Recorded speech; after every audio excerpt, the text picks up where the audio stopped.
Uh, Good evening, viewers. Hi, how are you? I will again come back with a new chapter, Chemical Kinetics. आप सबके आशीर्वाद से आज मैं चौथा चैप्टर स्टार्ट कर रहा हूँ। फोर्थ चैप्टर सीबीएसई बोर्ड के अकॉर्डिंग केमिकल काइनेटिक्स। आपसे यही रिक्वेस्ट है, please subscribe and like my channel. इससे हम लोग को प्रोत्साहन मिलता है और पढ़ाने की जज्बा उत्पन्न होता है। इसलिए please like and subscribe. Now we start chemical kinetics. What do you mean by chemical kinetics? The branch of chemistry where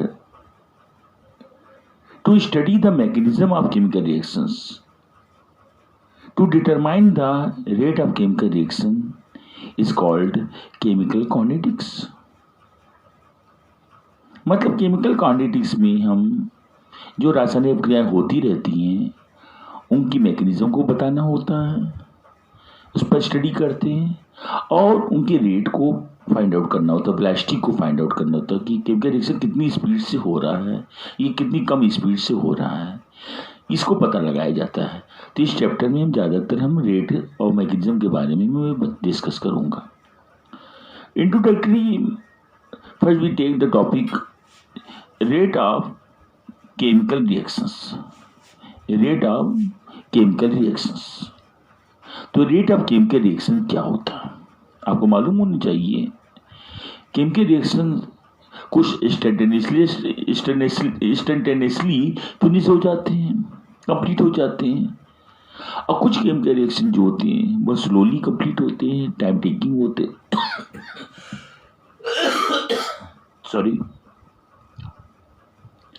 तो मैं बताने जा रहा हूं रेट ऑफ केमिकल रिएक्शन क्या होता क्या है। Rate of chemical reaction.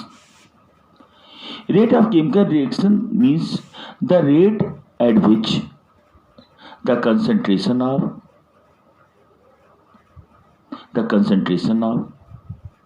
substance or reactant changes with time is called rate of chemical reaction or velocity of chemical reactions. Is it clear?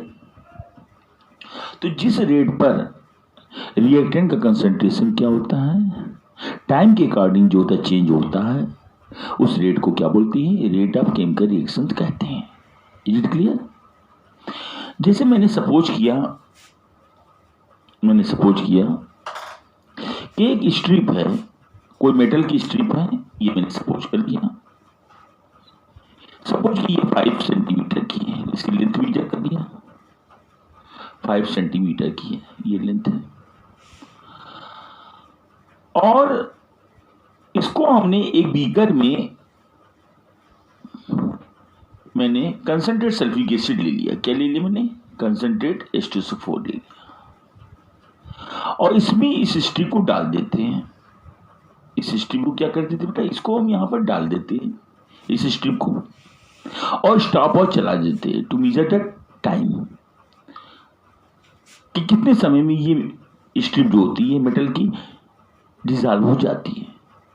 जब पूरी कंप्लीटली डिजॉल्व हो जाती है तो उसका टाइम कैलकुलेट कर लेते हैं। सपोज किया कि टाइम जो होते हैं ये 10 सेकंड में जो होता है डिजॉल्व हो जाता है, तो रेट क्या हो जाएगा बेटा, rate is equal to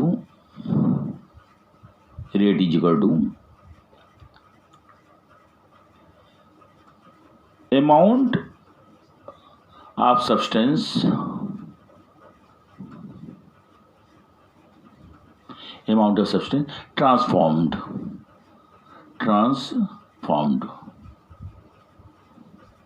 upon time taken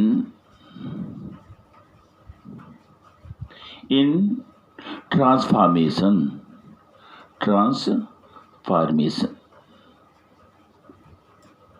मतलब कितने अमाउंट ट्रांसफॉर्म हुआ, 5 सेंटीमीटर, पूरा पूरा अमाउंट डिजॉल्व हो गया कितने सेकंड में, 10 सेकंड में।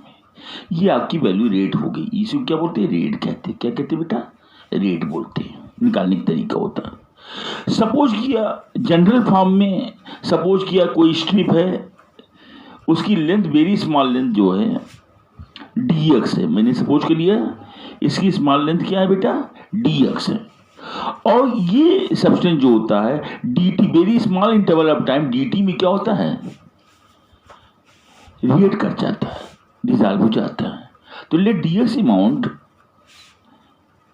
Of substance dissolve in very small interval of time dt, then rate is equal to क्या हो जाएगा बेटा, rate is equal to dx upon dt। क्या हो जाएगा, rate is equal to dx upon dt, ये फार्मूला हो जाएगा, rate is equal to dx upon dt। अगर आप मुझसे कहा कि एवरेज रेट निकालिए, तो एवरेज रेट कितना हो जाएगा बेटा, एवरेज रेट कितना हो जाएगा, final concentration C2 minus C1 initial concentration upon time interval T2 minus T1। तो इस तरीके से आप एवरेज रेट निकाल सकते हैं। आप ये समझ में आ रहा है आप लोग को, इसलिए रेट निकाल सकते हैं।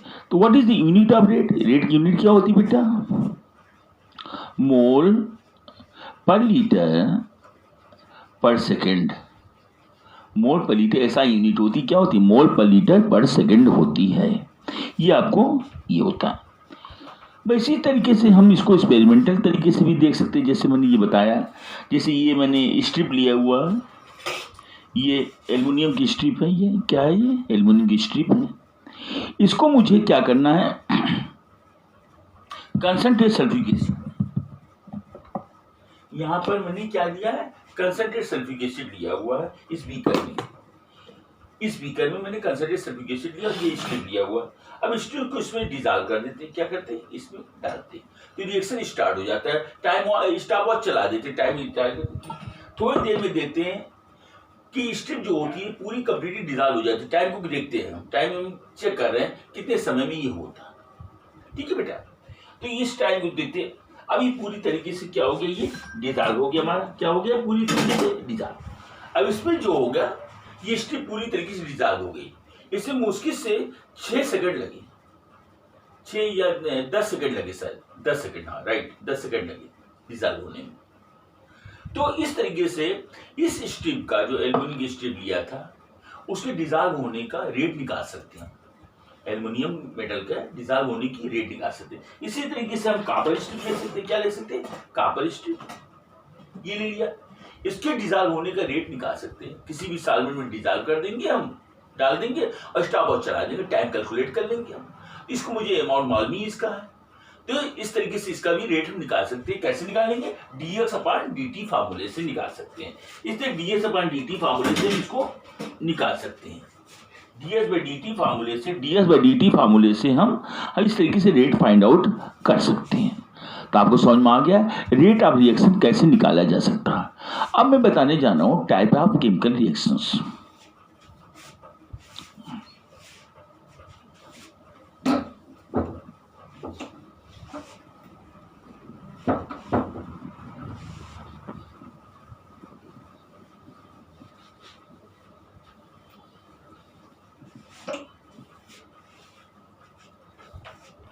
Types of chemical reactions.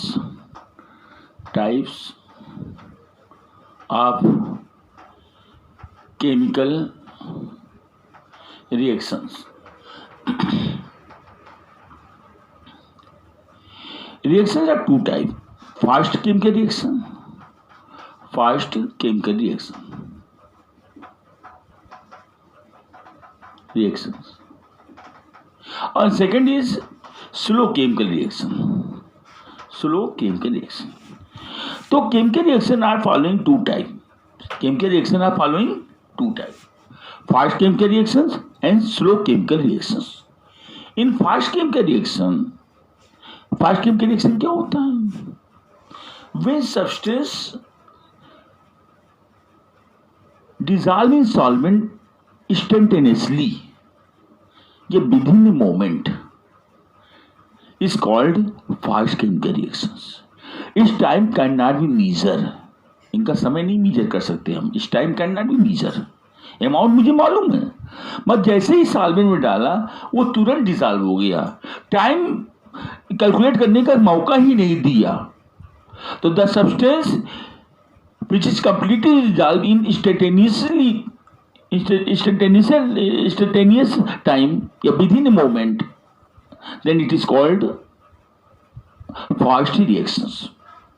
ऐसे रिएक्शन कौन से हो सकते बेटा? ऑल आयनिक रिएक्शन, जितने भी आयनिक रिएक्शन होते हैं वो फास्ट होते हैं। All ionic reaction shows fast reaction. It's order can not be determined because it's time can not be calculated. इसका समय नहीं निकाल सकते हम, इनका ऑर्डर भी नहीं निकाला जा सकता। जैसे एग्जाम्पल के तौर पर मैं आपके सामने लिख रहा हूँ, सोडियम क्लोराइड में हम सिल्वर नाइट्रेट मिलाते हैं। जैसे सोडियम क्लोराइड में सिल्वर नाइट्रेट मिलाते हैं तुरंत व्हाइट प्रेसिपिटेट आ जाता, तुरंत क्या आ जाता बेटा? व्हाइट पीपीटी आ जाता। तो इतना इंस्टेंटेनियस टाइम में आ जाता है, इंस्टेंटेनियसली आ जाता है, विद इन मोमेंट आ जाता है कि इसका टाइम में कैलकुलेट नहीं कर सकता, इसलिए इनका रेट नहीं निकाला जा सकता आयनिक रिएक्शन का। जैसे एग्जाम्पल में देखिए आप लोग, ये फास्ट रिएक्शन के बारे में बता रहा हूं। तो NaCl में AgNO3 मिला दिया गया है, it gives AgCl white precipitate. Silver chloride क्या देता है? व्हाइट पीपीटी देता है, ये पीपीटी मिल जाता है, प्लस सोडियम नाइट्रेट NaNO3। तो आप क्या देख रहे हैं? NaCl is ionic compound, is made from Na plus and Cl minus ion. AgNO3 is ionic compound made from Ag plus and NO3 minus. It gives precipitate AgCl. It is also ionic compound Ag plus and Cl minus ion. NaNO3 is also ionic compound Na plus and NO3 minus. तो आप क्या देख रहे हैं? These are ionic reactions.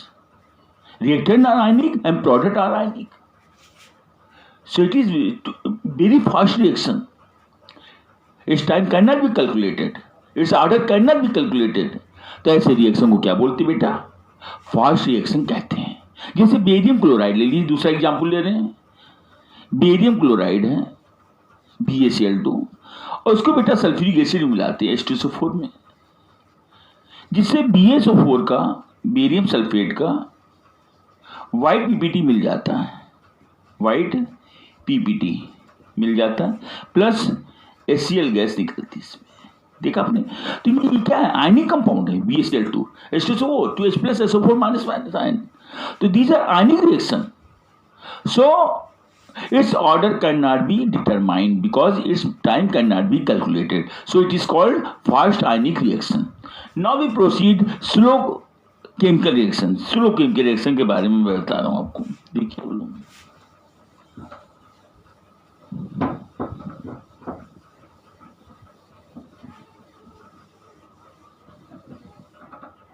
तो slow chemical reaction के बारे में बता रहा हूं। स्लो केमिकल रिएक्शन क्या होता है बेटा? The substance take more time, more days, more hours, more year in completion, is called slow reaction. मतलब कोई सब्सटेंस केमिकल रिएक्शन पूरा करने में, कंप्लीट करने में ज्यादा समय लगाए, ज्यादा दिन, ज्यादा घंटे, ज्यादा वर्ष, मिलियन ऑफ वर्ष, ईयर्स, तो ऐसे रिएक्शन क्या बोलते हैं हम? स्लो रिएक्शन कहते हैं। इस टाइम कैन बी कैलकुलेटेड, कितना टाइम मिल गया मुझे आराम से, रिएक्शन कंप्लीट होने का टाइम मिल गया, इसलिए इसका टाइम हम कैलकुलेट कर सकते हैं।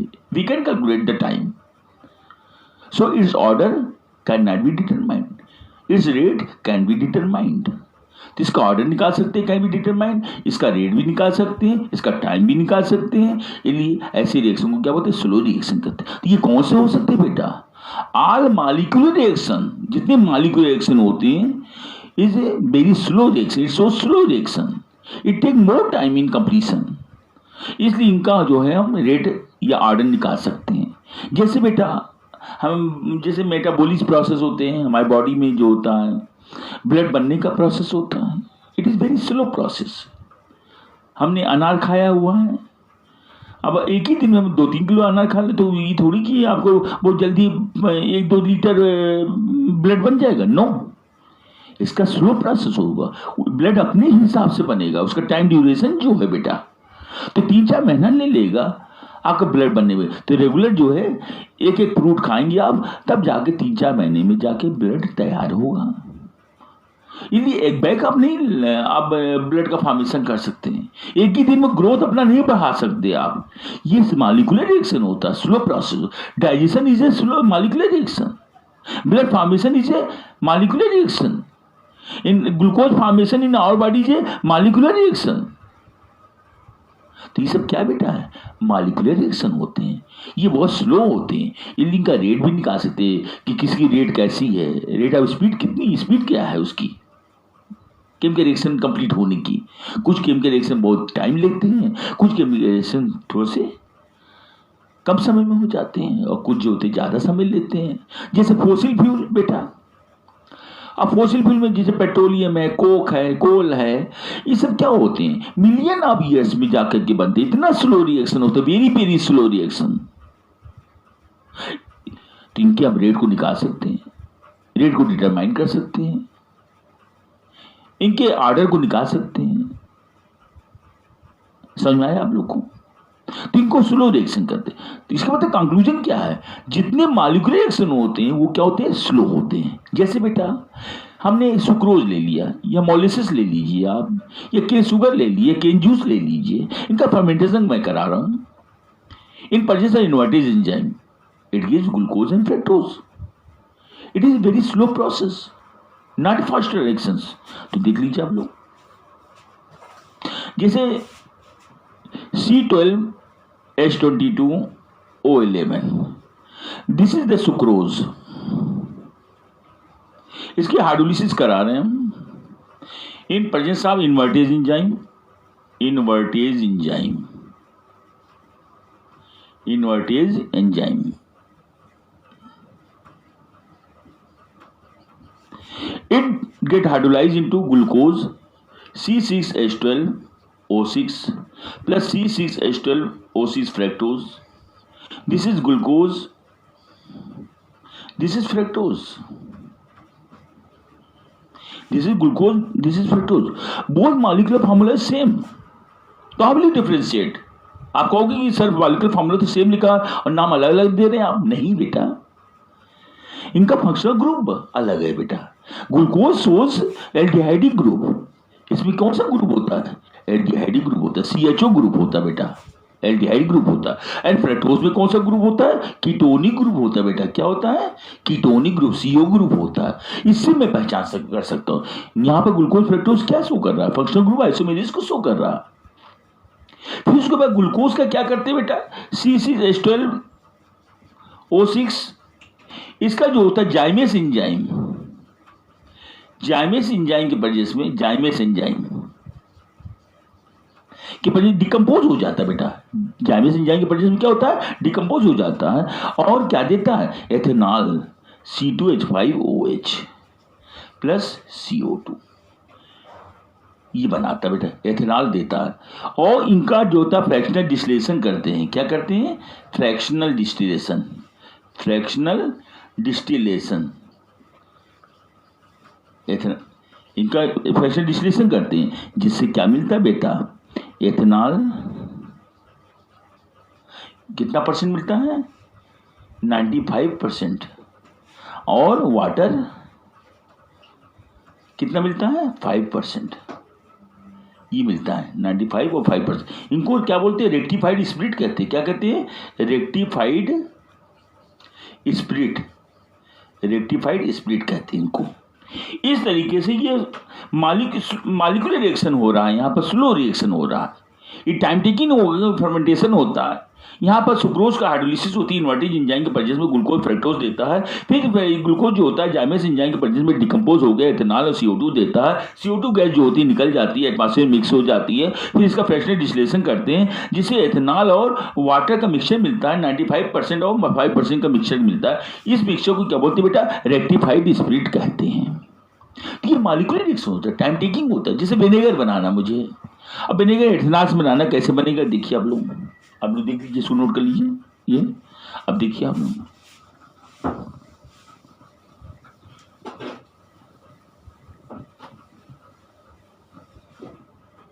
जैसे बेटा विनेगर एथेनॉल से, तो एथेनॉल ले लीजिए आप, CH3CH2OH, इसका ऑक्सीडेशन करा देते बेटा in presence of Mycoderma एसिटी enzyme. Mycoderma एसिटी enzyme क्या होता है? Mycoderma एसिटी enzyme it is found in old vinegar. Mycoderma एसिटी enzyme के प्रेजेंस में क्या होता है बेटा, इसका ऑक्सीडेशन हो जाता है, it gives acetic acid H3COH plus water. दोनों का मिक्सचर जो होता है बहुत डाइल्यूट होता है, 8% डाइल्यूट सोल्यूशन होता है, डाइल्यूट सोल्यूशन होता है, इसी को विनेगर कहते हैं। क्या कहते हैं? विनेगर कहते हैं। तो ये स्लो मॉलिक्यूलर रिएक्शन होता है, ये क्या है? आयनिक नहीं है, this is the molecular reaction. ये मॉलिक्यूलर रिएक्शन की वजह से ये स्लो होता है, इनका ऑर्डर निकाल सकते हैं, कितने टाइम में हमारा विनेगर बन रहा है वो हम आपको बता सकते हैं कि रिएक्शन की रेट क्या था, कितने टाइम में पूरा हो रहा है, ये सब मैं आपके सामने उसका डाटा रख सकते हैं। मगर आयनिक रिएक्शन मोमेंटरली होता है, इंस्टेंटेनियसली होता है, इसलिए उसका हम डाटा नहीं रख सकते। हम ऑल ऑफ सडन होता है बेटा, एक केमिकल हमें खुद नहीं मालूम रहेगी, जिसमें मिला है इसमें मिला है, देखो तुरंत प्रेसिपिटेट आ गया, हम क्या अचानक ही आता है प्रेसिपिटेट जो होता है, तो उसका हम टाइम कैलकुलेट नहीं कर सकते। मगर यहाँ पर मॉलिक्यूलर रिएक्शन का हम टाइम कैलकुलेट कर सकते हैं। जैसे ईस्टर फॉर्मेशन है, वो भी मॉलिक्यूलर रिएक्शन है। जैसे एसिटिक एसिड है, फॉर्मेशन ईस्टर, एसिटिक एसिड में CH3COH, इसमें एथेनॉल मिला देते हैं C2H5OH, in presence of concentrate sulphuric acid, concentrate H2SO4। अब देखिए ethyl group come at this position and form CH3CO C2H5 ethyl acetate, इसी को ईस्टर कहते हैं। It gives Frooti smell, it gives Frooti smell and form with water, water भी बनता है इसमें। तो ये क्या है? मॉलिक्यूलर रिएक्शन होता है, तो ये स्लो रिएक्शन होता है। इस तरीके से मैंने आपको डिफाइन किया slow reaction and fast reaction के बारे में। Now we proceed next topic, relationship between rate of reaction and specific reaction rate or rate constant और वेलोसिटी कांस्टेंट। इसके बीच में हम रिलेशन ड्राइव करने जा रहे हैं आपके सामने।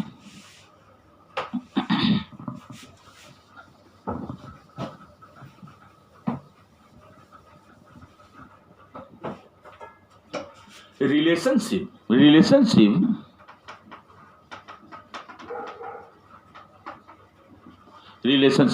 between rate of reaction and rate constant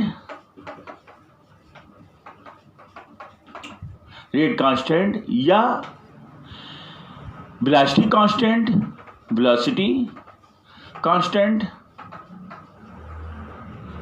constant या स्पेसिफिक रिएक्शन रेट, इतने नाम से जानते हैं, मैंने सब नाम बता दिया आपको। स्पेसिफिक रिएक्शन रेट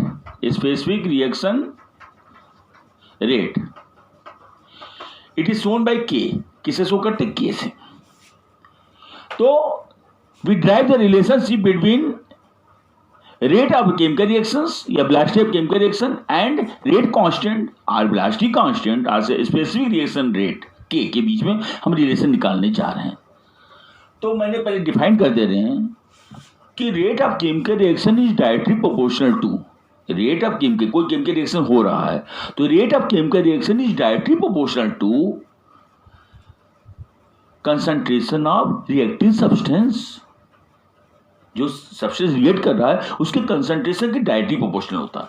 तो rate of chemical reaction is directly proportional to concentration of reactive substance according to law of mass action. आपने पढ़ा होगा 11th क्लास में इक्विलिब्रियम में। According to law of mass action when two or more substance take part in chemical reaction, मतलब दो से अधिक substance take part कर रहे हैं, when two or more substance take part in chemical reaction then rate of chemical reaction is directly proportional to their product of concentration, उनके product के concentration के प्रोपोर्शनल होगा। और इसका जो प्रोपोर्शनलिटी कांस्टेंट होगा उसी को रेट कांस्टेंट कहते हैं। जैसे मैंने डिफाइन करने जा रहे हैं, कोई जनरल रिएक्शन ले रहे हैं, A gives product, A reactant है वो बी प्रोडक्ट दे रहा, यहीं से हम स्टार्ट करते हैं ड्राइव करना। देखिए आप लोग, ए रिएक्टेंट है गिव्स प्रोडक्ट बी, ए रिएक्टेंट है एंड गिव्स प्रोडक्ट बी। अब इनिशियली हम क्या ले रहे हैं? Initially before reaction, initially suppose क्या ए मोल है, ये इसका कंसंट्रेशन मैंने ए मोल ले लिया, तो प्रोडक्ट क्या होगा बेटा इनिशियली जीरो, प्रोडक्ट का कोई फॉर्मेशन नहीं होगा, अभी मैंने ग्रेडियंट उठाया हुआ है, अभी अरेंज किया हुआ है, इसलिए प्रोडक्ट का फॉर्मेशन नहीं होगा, प्रोडक्ट जीरो होगा। After time T, after time T मतलब टी समय के बाद, आफ्टर टाइम टी समय के बाद सपोज किया एक्स मोल सब्सटेंस ट्रांसफॉर्म इनटू प्रोडक्ट, इसका एक्स मोल सब्सटेंस जो होता है प्रोडक्ट बना देता है, एक्स मोल प्रोडक्ट बना दिया, तो बचेगा कितना, लेट वैल्यू कितनी होगी बेटा, ए माइनस एक्स, ए में से घटा देंगे हम, ए माइनस एक्स क्या होगी, लेट वैल्यू होगी, ये क्या है हमारी लेट वैल्यू है। इसको क्या बोलते हैं बेटा, जो लेट वैल्यू होती है, ये प्रोडक्ट बन गया एक्स, इसमें से एक्स ट्रांसफॉर्म हो गया और लेट वैल्यू कितनी है माइनस एक्स, इसी को मॉलिक्यूलर कंसंट्रेशन कहते हैं। क्या कहते हैं इसे, मॉलिक्यूलर कंसंट्रेशन, मॉलिक्यूलर कंसंट्रेशन। तो you know rate of chemical reaction मतलब dx by dt, rate of chemical reaction dx by dt is directly proportional to molecular concentration, molecular concentration after time T, मतलब T समय के बाद जो molecular concentration होगा उसी के डायरेक्टली प्रोपोर्शनल रेट। तो आफ्टर टाइम कितना है बेटा, ds by dt is directly proportional to कितना molecular concentration, a minus x यहाँ लिख देते हैं, a माइनस एक्स क्या हो जाएगा, प्रोपोर्शनलिटी हटाने के लिए कांस्टेंट लाना पड़ता है, तो ds by dt is equal to k a minus x, यहाँ पर k क्या है बेटा, ये रिलेशन आ गया, k क्या है बेटा, रेट कांस्टेंट, क्या है, रेट कांस्टेंट, कांस्टेंट या वेलोसिटी कांस्टेंट या स्पेसिफिक रिएक्शन रेट। अब के को मुझे डिफाइन करना है, at a given temperature, at a given temperature rate constant is equal to rate of reaction if molecular concentration is unity, मतलब यदि a minus x equal to 1 मैंने मान ली, unity मान लिया मैंने, ए माइनस एक्स क्या है 1 है, तो के इक्वल टू क्या हो जाएगा बेटा, रेट कांस्टेंट इसका तो क्या हो जाएगा, रिएक्शन रेट क्या हो जाएगा, रेट ऑफ रिएक्शन के ds by dt के, ये डिफाइन हो गया। के डिफाइन करने के लिए अगर पूछते हैं तो आप कह सकते हैं at a given temperature rate constant is equal to rate of reaction if molecular concentration is unity, unity means 1, तो आप डिफाइन कर सकते हैं इस तरीके से रिलेशन को। अब एक चीज ध्यान दीजिएगा, हमने ds by dt की यूनिट क्या बताई थी आपको, मोल पर लीटर पर सेकेंड, क्या बताई थी ds by dt की यूनिट, मोल पर लीटर पर सेकेंड, ये मैंने बताई थी, मगर k की यूनिट वही नहीं रहेगी, इक्वल टू रिलेशन मैंने कर दिया है, मगर k की यूनिट वही नहीं रहेगी हर एक केस में, क्योंकि k की यूनिट चेंज होगी according to change of order. Order कैसा है, किस ऑर्डर का रिएक्शन है, जीरो ऑर्डर है, फर्स्ट ऑर्डर है, सेकंड ऑर्डर है, थर्ड ऑर्डर है, फोर्थ ऑर्डर है, nth ऑर्डर है, ये ऑर्डर पर डिपेंड करेगा, ऑर्डर के अकॉर्डिंग के यूनिट बदलेगी। तो आप क्वेश्चन पूछा जाता है how will differentiate between rate constant and rate of reaction, the unit of rate of reaction is fixed mole per litre per second, but unit of K is not fixed, it changes according to the change of the order. Is it clear? अब मैं बताने जा रहा हूं graphical representation of rate of reaction and time. देखिए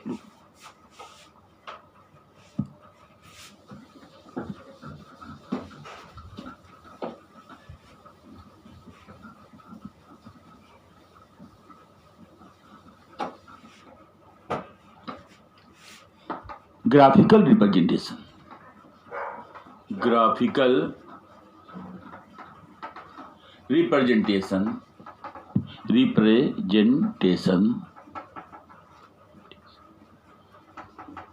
representation of ds by dt and time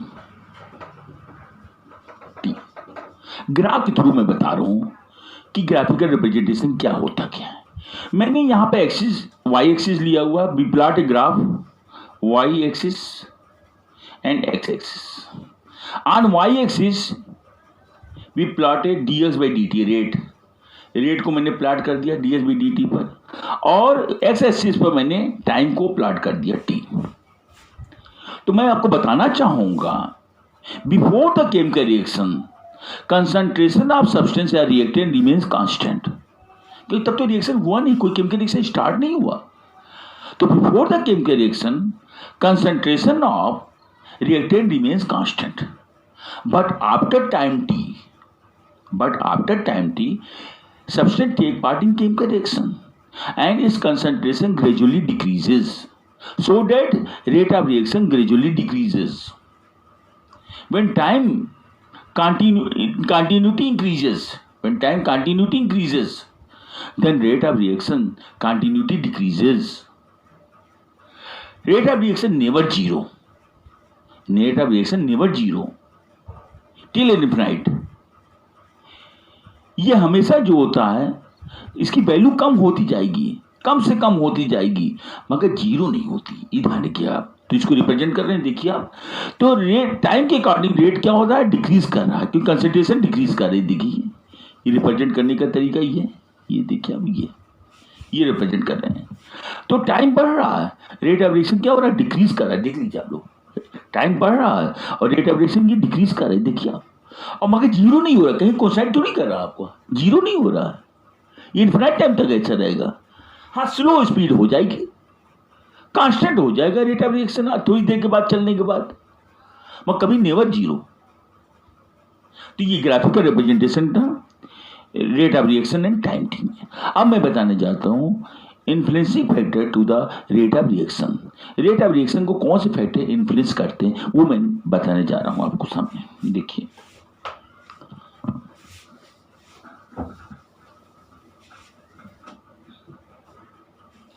influencing factor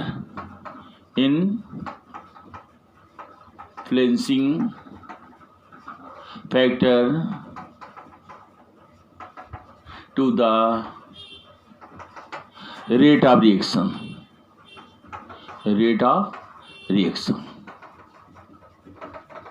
मतलब dx by dt को कौन से फैक्टर अफेक्ट करते हैं, ये मैं बताने जा रहा हूं आपको। कौन से फैक्टर अफेक्ट करेंगे इसको। पहला फैक्टर है बेटा कंसंट्रेशन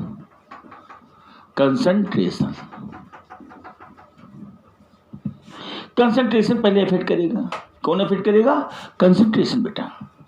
जब कंसंट्रेशन हम ज़्यादा ले लेंगे, हम कोई कंटेनर है उसमें कंटेनर की कैपेसिटी से ज़्यादा हम उसमें सब्सटेंस ले लेते हैं, तो मॉलिक्यूल के बीच में इफेक्टिव कोलिजन क्या होती है, बढ़ जाती है। The possibility of effective collision between molecule increases, so that rate of reaction increases.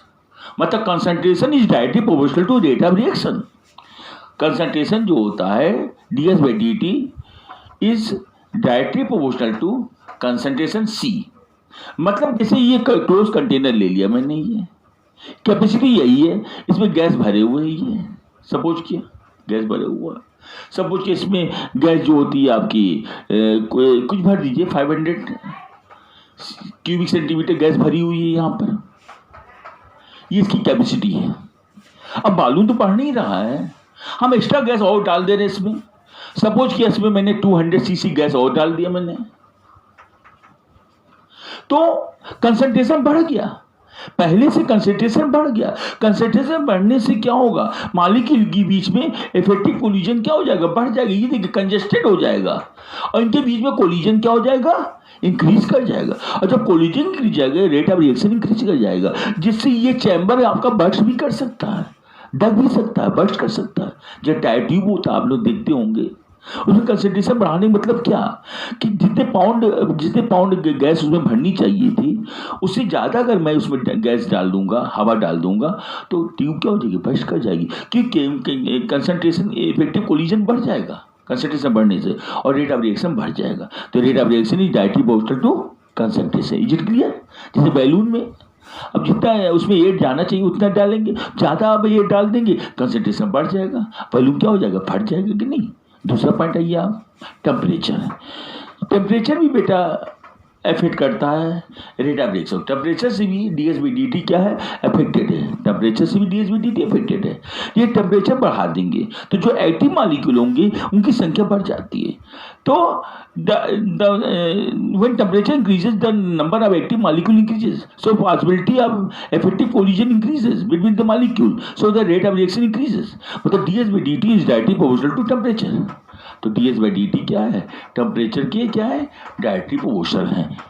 जैसे इसी में आप टेम्परेचर दे दीजिए, आप टेम्परेचर आप दे दीजिए, यहाँ पर बंडल लगा दीजिए, आप ये टेम्परेचर दे दीजिए आप, तो ये क्या हो जाएगा, टेम्परेचर देने से कोलिजन और तेज हो जाएगा, फास्ट हो जाएगा और वो रेट ऑफ रिएक्शन और तेज बढ़ जाएगा। जैसे ये क्या हो, चैम्बर हमारा बर्स्ट कर जाएगा, फट जाएगा। ये गैस सिलेंडर एलपीजी आपके यहाँ, उसमें क्या नीचे आप कैंडल लगा दीजिए, आप थोड़ी देर बाद देखेंगे ब्लास्ट कर जाएगा। क्यों, टेम्परेचर देने से इफेक्टिव कोलिजन बढ़ जाता है, ठीक है बेटा, और रेट ऑफ रिएक्शन बढ़ जाता है। तीसरा पॉइंट है प्रेशर का। प्रेशर के देखिए आप लोग, प्रेशर के क्या इफेक्ट पड़ता है। प्रेशर बेटा, अब according to Boyle's law, Boyle's law क्या कहता है, P is inversely proportional to V, pressure is inversely proportional to V। Pressure बढ़ाने से वॉल्यूम डिक्रीज करता है। तो जैसे बेटा एक चैम्बर लिया हुआ मैंने, यहाँ पर है, ये गैस चैम्बर है, यहाँ पर गैस यहाँ तक भरी हुई, पूरा ऊपर तक भरी, इसमें मैंने पिस्टन लगा दिया। क्या लगा दिया मैंने, ये पिस्टन, ये मैंने पिस्टन लगा दी यहाँ। ये क्या है बेटा, पिस्टन है, पिस्टन लगा दिया मैंने। अब प्रेशर यहाँ डाउनवर्ड लगाते, अब पिस्टन आगे बढ़ाते जी, कंप्रेस करते जा रहे हैं गैस को। क्या करते जा रहे हैं, गैस को बेटा कंप्रेस कर रहे हैं। तो इसको कंप्रेस करते, तो गैस वही थी जो एक्सपैंड फॉर्म में थी, उसी को मैं कॉन्ट्रैक्ट कर रहा हूँ, कॉन्ट्रैक्ट फॉर्म में कर रहा हूँ, कॉन्ट्रैक्शन कर रहा हूँ। तो ये पिस्टन से हम प्रेशर लगा रहे हैं डाउनवर्ड डायरेक्शन में, इससे इसका वॉल्यूम रिड्यूस होकर कि इतना हो गया, सपोज कि यहाँ पर हो गया वॉल्यूम रिड्यूस के क्या होगा। तो जो गैस इतने में फैली थी वही गैस क्या हो, एक छोटे से वॉल्यूम में आ गया।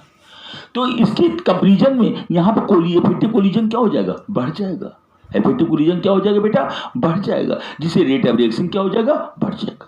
इसका मतलब when pressure increases then volume decreases, then all molecule of container come to closure, and chances of and possibility of effective collision increases, due to which rate of reaction increases। इसका मतलब ds/dt is directly proportional to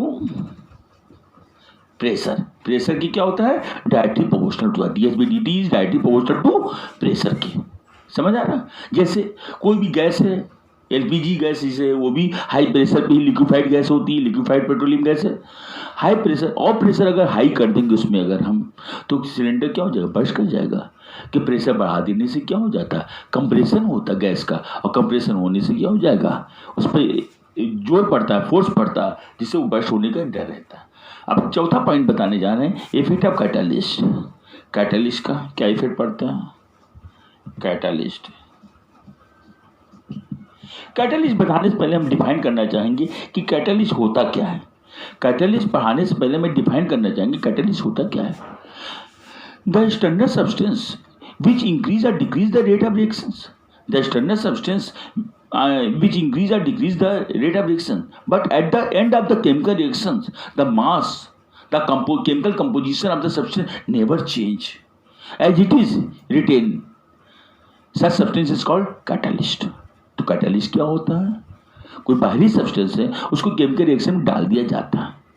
chemical reaction में डालने से chemical reaction को तेज कर देता है या तो कम कर देता है, मगर अब रिएक्शन जब खत्म हो जाता है, फिनिश हो जाता है, तो उसी शेप में, उसी अमाउंट में, उसी केमिकल कंपोजिशन में वो सब्सटेंस वापस मिल जाता है। ऐसे सब्सटेंस को कैटालिस्ट कहते हैं। तो कैटालिस्ट से रेट ऑफ रिएक्शन कैसे इफेक्टेड होता है, कैटालिस्ट के इफेक्ट से जैसे इंक्रीज भी कर सकता है, डिक्रीज भी कर सकता है रेट ऑफ रिएक्शन। जैसे in formation of vegetable ghee from vegetable oil, देखिए हम लोग,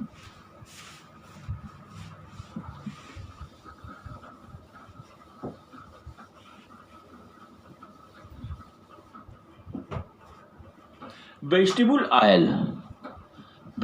oil in presence of nickel catalyst gives vegetable ghee, this is called hardening of oil। क्या कहते हैं इसे, हार्डनिंग ऑफ ऑयल कहते हैं। Vegetable oil in presence of nickel catalyst give vegetable ghee।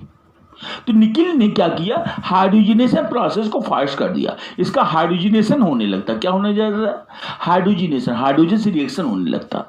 तो निकिल के परचेस में hydrogenation of vegetable oil increases, so it convert into vegetable ghee, this is called hardening of oil, hardening of oil कहते हैं। तो यहाँ पर nickel क्या है, रेट ऑफ रिएक्शन को, स्पीड को बढ़ा दिया। तो निकिल कैटलिस्ट क्या किया, increase the rate of reaction, increase the dx by dt या रेट ऑफ रिएक्शंस को। ये तो मैंने ये बता दिया आपको। अब एक एग्जांपल और दे रहे हैं जिसमें रेट ऑफ रिएक्शन घट भी जाता है, ऐसे भी सरकमस्टेंसेस पे डिपेंड करता है कि कौन सा कैटलिस्ट मैंने यूज किया है। जैसे in case of chloroform, chloroform you know, chloroform is a powerful anaesthetic, सबसे पावरफुल एनेस्थीसिया होता है। तो क्लोरोफॉर्म को जब ओपन एयर में रखते हैं, it get readily oxidise into poisonous gas, phosgene gas, carbonyl chloride, COCl2। देखिए क्लोरोफॉर्म CHCl3, इसका रेडली ऑक्सीडेशन हो जाता है, रेडली ऑक्सीडेशन हो जाता है और gives poisonous gas COCl2 and HCl, ये फाइजिंग गैस बना देता है, फाइजिंग गैस, ये पॉइजनस गैस होती है। मतलब अभी कोई सब्सटेंस मैंने नहीं मिलाया हुआ, इतना स्पीड तेज है इसकी, क्लोरोफॉर्म की ऑक्सीडेशन स्पीड इतनी तेज है कि ये क्या हुआ बेटा, पॉइजनस गैस COCl2 बना दिया। मगर इसकी स्पीड को कम करना है या स्टॉप करना है, to stop the oxidation process of chloroform we add 1% ethanol. क्या मिला देते बेटा इसमें, 1% एथेनॉल मिला देते, जिससे इसके ऑक्सीडेशन की स्पीड क्या हो गई, ये तो कम हो गई, तो रुक गई। मतलब एथेनॉल ने क्या किया बेटा, रेट ऑफ रिएक्शन को डिक्रीज कर दिया। तो यहाँ रेट ऑफ रिएक्शन को डिक्रीज कर दिया। एथेनॉल कैटलिस्ट कैसा है, निगेटिव कैटलिस्ट, इसने डिक्रीज कर दिया।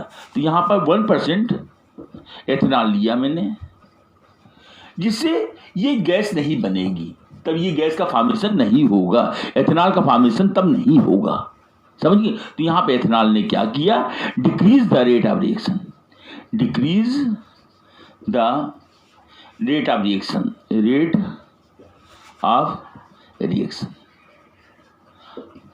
लास्ट में मैं इन्फ्लुएंसिंग फैक्टर बता रहा हूं एक और, physical state, effect of physical state. Physical state का क्या इफेक्ट पड़ता है, देखिए,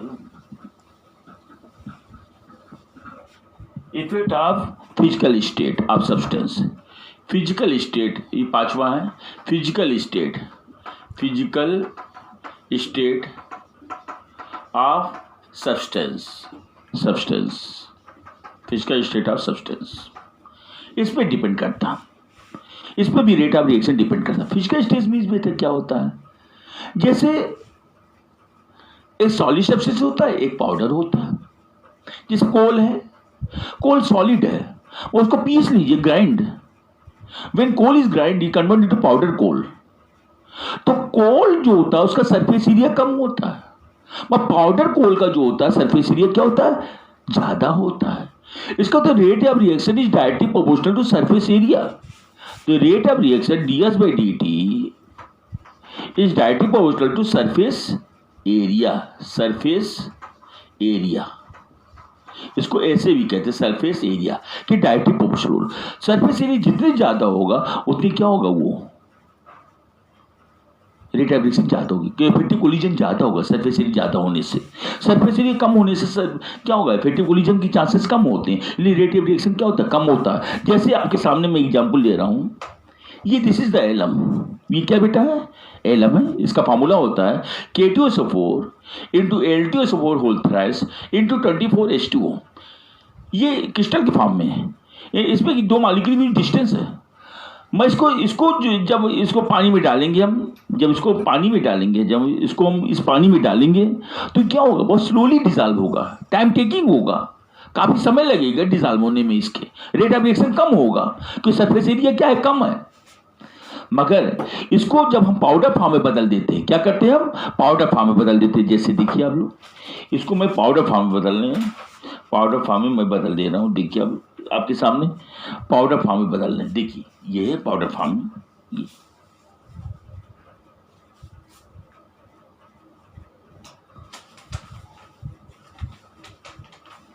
ये देखिए बेटा, ये मैंने पाउडर फॉर्म में बदल दिया इसको, किसमें बदला मैंने? Powder form. देख लीजिए आप लोग, दिखाई दे रहा है सब लोगों को? ये पाउडर फॉर्म मैंने बदल दिया एलम को, this converted to powder form. तो सरफेस एरिया इसका बढ़ गया, पाउडर फॉर्म में बदलने से सरफेस एरिया बढ़ गया। अब इसको अगर पानी में डालेंगे तो ये रेडली क्या होगा? डिसॉल्व हो जाएगा, रेट ऑफ रिएक्शन बढ़ गया। तो सरफेस एरिया बढ़ा देने से रेट ऑफ रिएक्शन क्या होता है? बढ़ जाता है। Are you understand? इसके मतलब जो हमने सॉलिड लिया हो, जैसे सॉलिड मैंने लिया हुआ आपके सामने, ये जो एलम लिया हुआ है, एलम है, ये क्या है? एलम। इसका सरफेस एरिया लेस है, और इसको अगर बीकर में डालते हैं पानी में, इसको एलम को, तो ये टाइम टेकिंग होता है। Rate every D S by D T क्या होगा? लेस होगा इसका। D S by D T क्या होगा बेटा? लेस होता है। D S by D T less होता है। मैं इसको पाउडर फॉर्म में बदल दीजिए आप, ये पाउडर, ये सरफेस एरिया बढ़ गया बेटा। ये पाउडर एलम है। क्या है? Powder alum. Surface area increases, surface area increases. अब इसको पानी में मिलाइएगा, एक बीकर ले लीजिए, पाउडर को डालेंगे, रेडली डिसॉल्व हो जाएगा। क्या हो जाएगा? रेडली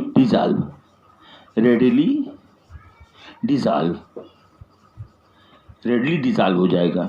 मतलब रेट क्या हो जाएगा? इंक्रीज कर जाएगा। D S by D T increases, D S by D T increases,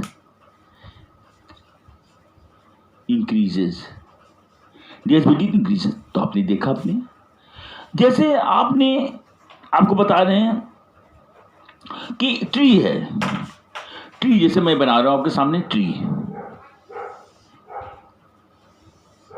ये आपका ट्री है,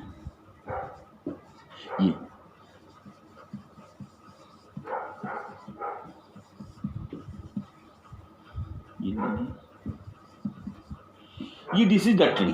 क्या है? ट्री है। ट्री का सरफेस एरिया क्या होता है? देखिए कम है, सरफेस एरिया लेस होता है इसका। ट्री का सरफेस एरिया क्या होता है? लेस होता है। इनकी रेट ऑफ रिएक्शन क्या होता है? इसका ज़्यादा नहीं होता है। रेट ऑफ रिएक्शन क्या होता है? कम होता है इसका, कि सरफेस एरिया इसका कम है। अगर आप माचिस लगाएंगे, अगर आप इसमें माचिस लगाएंगे, तो तीली लगाएंगे माचिस की, अगर इसमें अगर आप देखिए आप लोग, इसमें अगर